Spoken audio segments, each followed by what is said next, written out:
in case you needed more evidence of Trump and his administration just being blatantly authoritarian and not caring one bit about the Constitution, I have more evidence for you. So, this is from Politico. Trump signs order to claim power over independent agencies. Oh boy.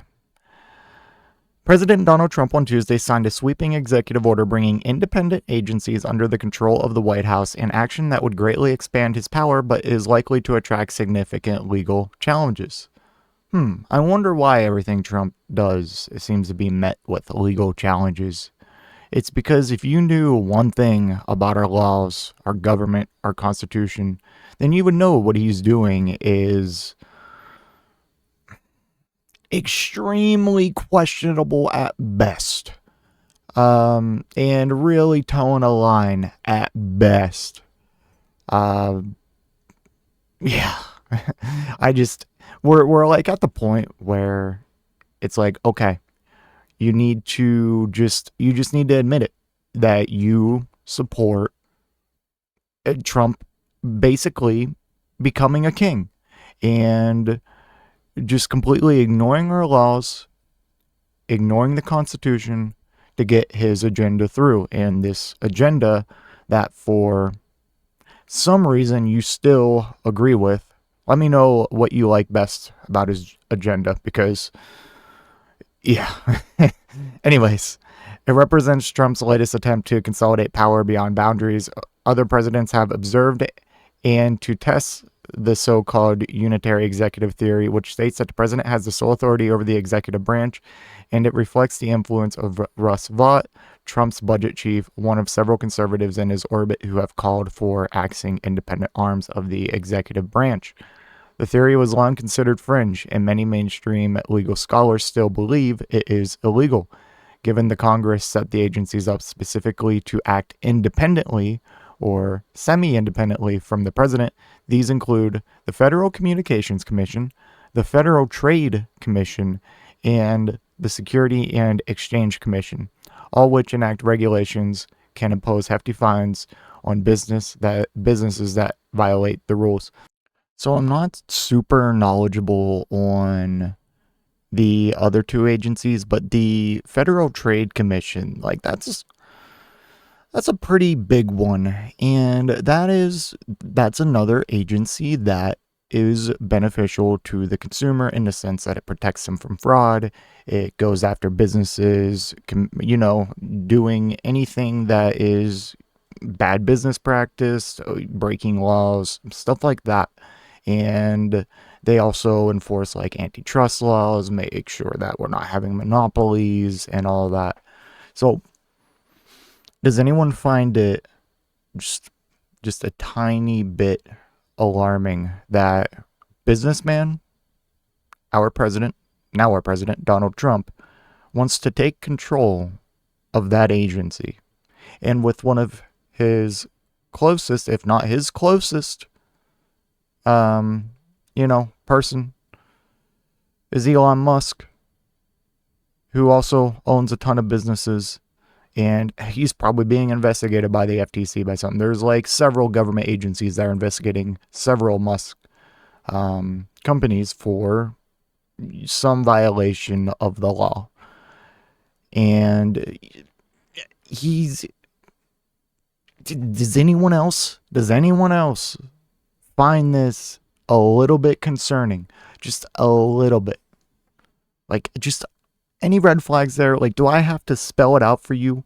A businessman just took control of the agency that's supposed to prevent like business fraud and monopolies, all that stuff. That doesn't concern you? That he just took full control of it. He can fire, hire, he can enforce, do whatever he wants. Does that concern you? Just a little bit? And pair that with them cutting the Consumer Financial Protection Bureau.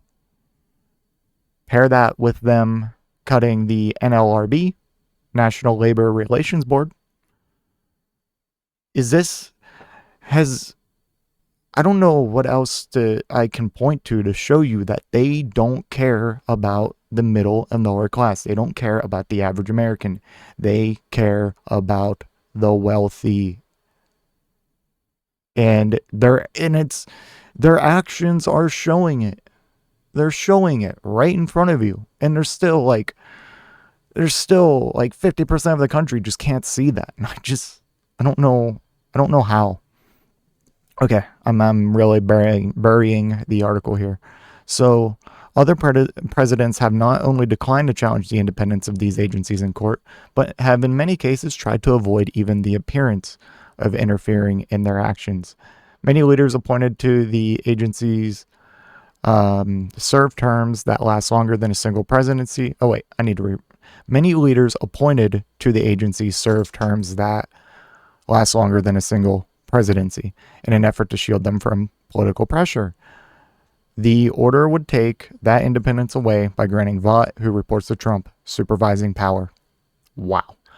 The executive order requires Vought, as the director of the Office of Management and Budget, to establish performance standards and management objectives for the heads of independent agencies and report periodically to the president on their performance and efficiency in attaining such standards and objectives. It also requires Vought to review and make changes to the agency's budgets as necessary and appropriate to advance the president's policies and priorities. Yeah, so I want you to pay close attention to, any cases these agencies were investigating, and just keep a close eye on how they function moving forward. You won't even have to keep a close eye. You just a brief glance. They're so blatant with everything. While the executive order is sweeping in nature and represents a fundamental reshaping of the federal government, it effectively codifies actions the Trump administration has already been taking, setting up the administration's legal position in an expected court fight. Trump has, for instance, already fired Gwen Wilcox, former chair of the National Labor Relations Board, the NLRB's general counsel, Jennifer Abruzzo, and Office of Government Ethics Director David Hutima. Wilcox has filed a lawsuit contesting her dismissal. And Vought, almost immediately upon taking office, assumed the title of acting director of the Consumer Financial Protection Bureau, and another independent agency, halting further funding to the agency and firing its employees en masse. It's all out in the open, bro. It's all there.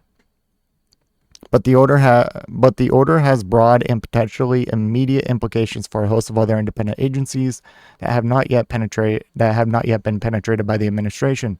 And while it doesn't apply to the Federal Reserve's handling of monetary policy, it does apply to the Fed's other responsibility, including overseeing banks and other financial institutions. Independent agencies often find themselves in the political crosshairs either because they take actions that appear to align or conflict with the sitting president's agenda.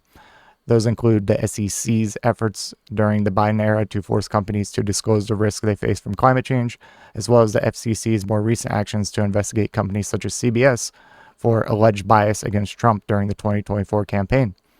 Under the order, independent agencies must appoint White House liaisons and regularly consult with and coordinate policies and priorities, and not only Vought's office, but the White House Domestic Policy Council and National Economic Council.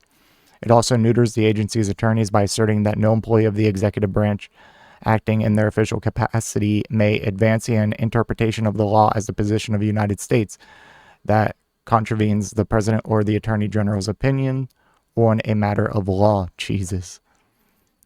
Trump has made less dramatic intrusions into independent agencies' power during his first term, including by pressuring both the FTC and FCC to punish social media networks accused of censoring conservatives, including himself. In one episode that made headlines, Trump met with the FTC chair, Joseph Simmons, in the White House and pushed him to take action on the censorship allegations. As Politico reported in August 2020, Simmons had told lawmakers he considered the matter outside the agency's jurisdiction. It's crazy that there's been this recent narrative of the Biden administration forcing Mark Zuckerberg at Facebook to censor things and all this, when Trump was doing it the whole time, or at least trying to do it during his first term. And yeah, whatever they blame the Democrats of doing, look what they're doing. Trump also stunned lawmakers that year by withdrawing the renomination of Republican FCC member Michael O'Reilly, who had expressed skepticism about using his agency's power to penalize online platforms for alleged ideological bias. I shudder to think of a day in which the fairness doctrine could be reincarnated for the internet, especially at the ironic behest of so-called free speech defenders, O'Reilly said in his speech a few days before Trump pulled the plug on him. The GOP held Senate swiftly confirmed Trump's replacement for O'Reilly, fellow Republican Nathan Symington. In contrast, former President Barack Obama faced complaints from Republicans when he took actions that appeared to blur the lines between the White House policy and the agency's decision-making. Those included Obama recording a video message in 2014 to urge his FCC chair to adopt strong net neutrality regulations, as well as in a 2011 White House visit by Obama's FTC chair on the same day that senior Google officials whose company was under an antitrust investigation were on the premises. This is so funny, man, because, you know, it's like, yeah, Obama did it too. It's like Obama recorded a video message urging his chair to adopt net neutrality regulations. Trump signed an executive order just taking control of these entire agencies. Okay, it's not the same. They are not the same. Wake up. Wow. Yeah. I just don't know how you can defend this anymore unless you can just come out and openly admit, hey, Donald Trump's a fascist. He is an authoritarian. He wants to take full unilateral control of our government and basically scrap our Constitution. And I support that because I support his policies. For whatever reason you still do. But yeah, I don't know how much more obvious they can make it until we just don't vote anymore. Like, this is crazy. It's only been a month. And wow, they are moving fast. And it's scary. So I guess we'll see what happens next. Let me know what you think in the comments down below, and I will see you in the next one. If you made it to this point in the video, I just want to give a special thank you. If you enjoyed it, please hit that like button down below. And if you really enjoyed it, maybe consider hitting that subscribe button while you're down there. I want to hear your thoughts in the comment section. I will try to reply to any and all comments that I can. Until next time, watch that video on screen.